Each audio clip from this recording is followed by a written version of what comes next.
Hello again. This is Andy Vining, reading from my mother's diaries from March and April 1950. Just to remind you, this was 76 years ago now, and remembering that we have been just over 3 years at Hiltonbury and still no electricity. March came in cold and bright at Hiltonbury, though there were already little signs that winter was beginning to loosen its grip. I remember going to Eposode to look at some furniture sale at a house there at the very start of the month. I came home without buying anything. Joan Bucket and her family from Allington Lane came to tea that day, and as so often, the house soon filled up with talk and movement and lots of cups of tea. Life carried on in its usual way. I cycled up to the village, trying to keep an eye on my weight and having some exercise. And I also sent the high chair and cot that Heather had been using off in Dean's van to Bob's in Bentlet Fleet for the millers to use. And then we went off to a dance in the evening at Winchester Chamber of Commerce event with the usual crowd. It was quite a good evening too. Those dances always brightened things up, especially while the weather still had such a cold edge to it. The next afternoon I dashed into Southampton and bought material for a new frock and a skirt. And in the evening I began cutting them out and working on them bit by bit. This was often how it was, housework and family through the day, and then sewing in the quiet hours by lamplight. John, meanwhile, had one of his bouts of toothache and ended up in bed with it, poor soul. A few days later he went to hospital, and I sat listening to a play and doing more of my frock. Then came a Sunday that felt almost like summer. Beautiful weather, so mild and bright that for a moment it was possible to believe that winter had gone altogether. I spent the afternoon and evening working on the frock and feeling quite content.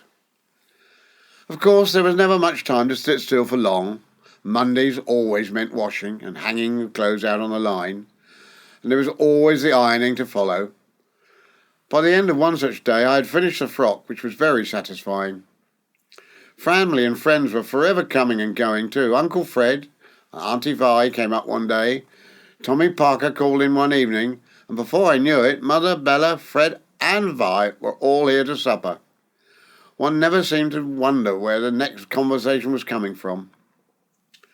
Andrew was home one day with a cold, and I mowed the front lawn, which had grown so much it was like a field. And that same evening we all went off to a Growmore Club dance at Upham with the Deans and the Buckets, and it was jolly good fun. Afterwards we had tea at the Buckets, which made a good ending to the evening. Then it was my turn to go down with the cold. I still did a spot of gardening and the usual bits indoors, but I remember feeling wretched enough to go to bed early.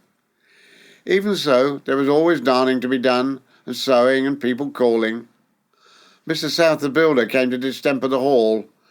John was milking in the afternoons. Julie stayed the night, and on one particular Saturday we collected no fewer than 94 eggs, the sort of total always felt worth noting. One Sunday in March was more serious than the rest.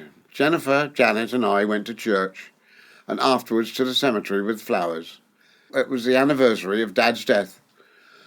We called in to see Les and Joan, and later I cycled to see Mother. It was one of those days when family and memory seemed to sit close together. John was not milking that day, and so he started on the garden.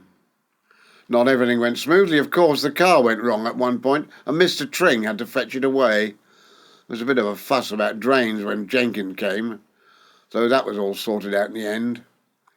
New cowman came for interview and was to take Bill Wren's cottage, as Bill Wren was moving over to the cottage at Flexford. So there was the usual coming and goings and belonged to a farm, with people shifting places as much as animals and machinery. There were gentler days too. On Uncle George's birthday, Joan came with little Carol, and we went for a walk in the fields. I cycled to the village, called in at the Dean's for oyster shell for the chickens, and saw Mother in the evening. Another day I went with John to Bob Fortune's with a heifer calf, and then on to shopping in Eastleigh and Chandler's Ford. And that night we went dancing at the Cadena with the usual crowd and had another great time. Mothering Sunday fell in the middle of the month, and we all went to tea at Beechcroft, with Jennifer riding Smoky. It made a lovely family day, though we were up home a bit late, and I went to bed early afterwards. But by then there were signs of spring all over the place. Rain came at last after so much dry weather, though only for a while. Jennifer had a cold, and I went dancing in the afternoon one day and continued with my skirt in the evenings. There came a quick dash with Uncle George to look at a bedroom suite, and before long we had decided to buy that as well as 4 more chairs for the kitchen. When they arrived on a rainy day later in the month, there was great excitement. I baked a cake in the afternoon, phoned Joan, who had spent all day at the Ideal Home exhibition, and we had plenty to talk about. There were plants to dig up for Mr. Ward, old clothes to sort out for a rummage sale, and the usual callers and cups of tea. Bet and Fred came home complete with furniture one Saturday. Diana Powdrill came to tea with Janet, and by evening I had at last finished my skirt. Then came my birthday on the 26th of March. John gave me a wonderful, huge super box of chocolates, which pleased me very much. Mother, Bella, Bet and Fred all came to tea, and in the evening the Beatons, the Parkers and the Deans all came to supper. As if that was not enough excitement for one day, Sooty had 4 kittens. It was a proper household sort of birthday, full of people, food and animals making their own contributions. The last days of March stayed busy. John and Les went to look at a farm with Mr. Dickens that he wanted to buy, and Mrs. Fulbrook spring-cleaned Jennifer's room. Betty came and I spent a hectic day perming her hair, and later went to the pictures with the Deans to see The Happiest Days of Your Life, an excellent film. Fred was working on the farm and driving the tractor by month's end, and I did a bit of gardening, and they went to bed early, tired but content enough. And so we move into April. It began with me taking Andrew into St. Mary's in Southampton for his entrance examination. I do hope he would get in, though I remember worrying that his reading was still a bit shaky. John went off to football that day, and the Deans called in during the evening for a chat. The weather turned rotten again almost at once, cold and windy. John went with Les and Mr. Dickens to look over another farm at Netley. Bet and Fred called after tea. I had earache one day and felt quite rotten with it, though I still got up early and did the washing as usual. Bet and Fred decided to stay the night, and the girls broke up for Easter holidays, and the place was soon full of children. One day we killed a pig, and while that sounds rather stark, it was simply part of farm life then. Afterwards there was roast pig for dinner one day, and later I made brawn with the pig's head. Nothing was ever wasted. John and Fred were very busy at Flexford during those days, getting ready for the spring drilling, and there was always something practical going on somewhere. But then on the 6th of April it was Andrew's birthday. We all went shopping in Eastleigh, and we had Geoffrey to tea for his birthday. Norman and Mr. Cross came in the evening, and the very next day the children had what I call a lucky day and put on a circus in the yard, which must have cheered everyone up. Auntie, Jill, Melly, Jack Craft and the children all came, and Wyn and Frank stayed to supper. But the weather was dreadful again by the weekend.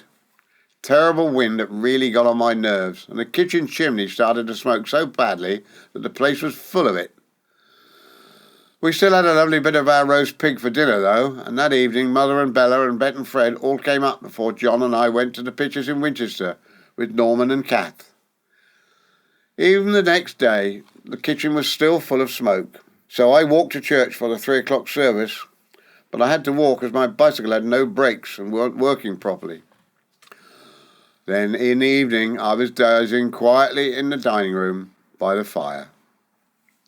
Easter Monday was no improvement. Terrible wind again and quite cold. I washed, ironed and darned, while John went to football. A very dull day, I wrote, and I meant it. Yet almost at once the month began to soften. I went by bicycle to the children's meet at Anfield and had a lovely time. Jennifer got a new bridle for Smoky.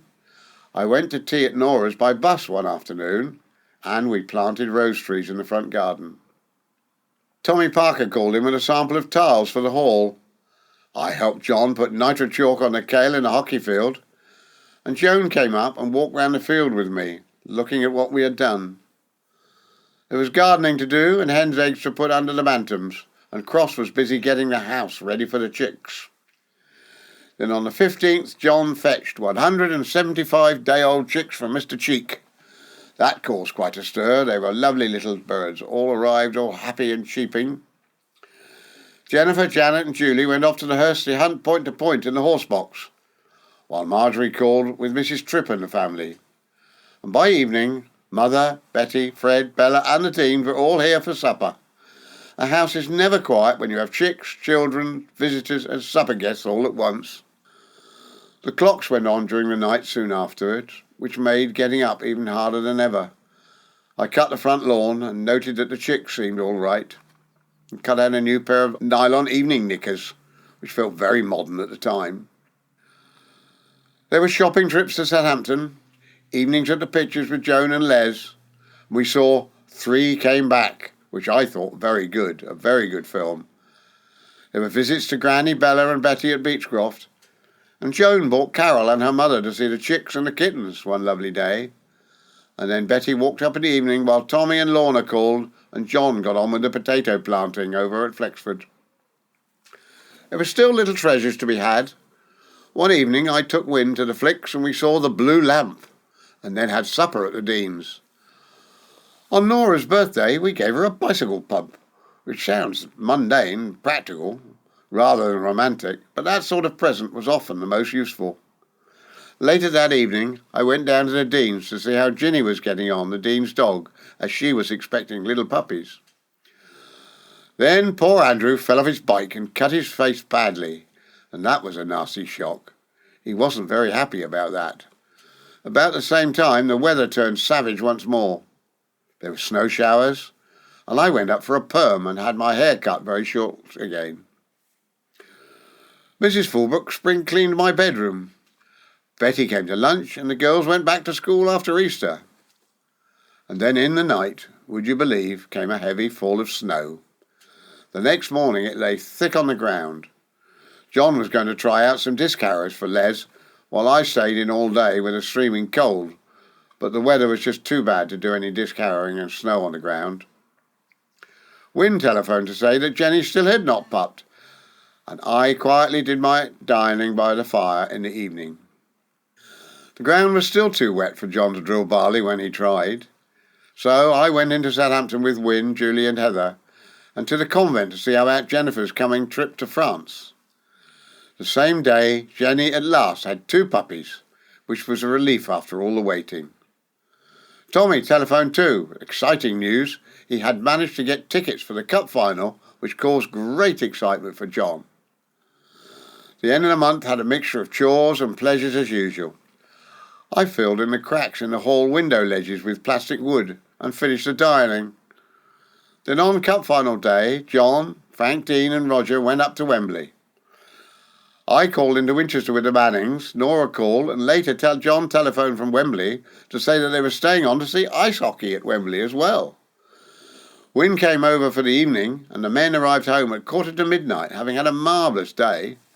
I cooked eggs and bacon for them when they got back. And so April ended quietly, with a bit of painting in the hall, and not a lot of excitement really. Looking back on those 2 months now, what I remember most is not one single grand event, except the cup final, but the whole pattern of life. The washing and ironing, the sewing and darning, the dances and pictures, the chickens and chicks, the gardens and the fields, the children growing up around us, and the endless stream of family and friends through the door. There were cold winds and snow showers, birthdays and mothering Sundays, kittens and puppies and chicks, toothache and earache, smoke in the kitchen and mud in the fields. There was always something to do, someone to feed, somewhere to cycle, and someone to calling in for tea. And that, I think, is the real heart of life at Hiltonbury in the spring of 1950. Thank you for listening.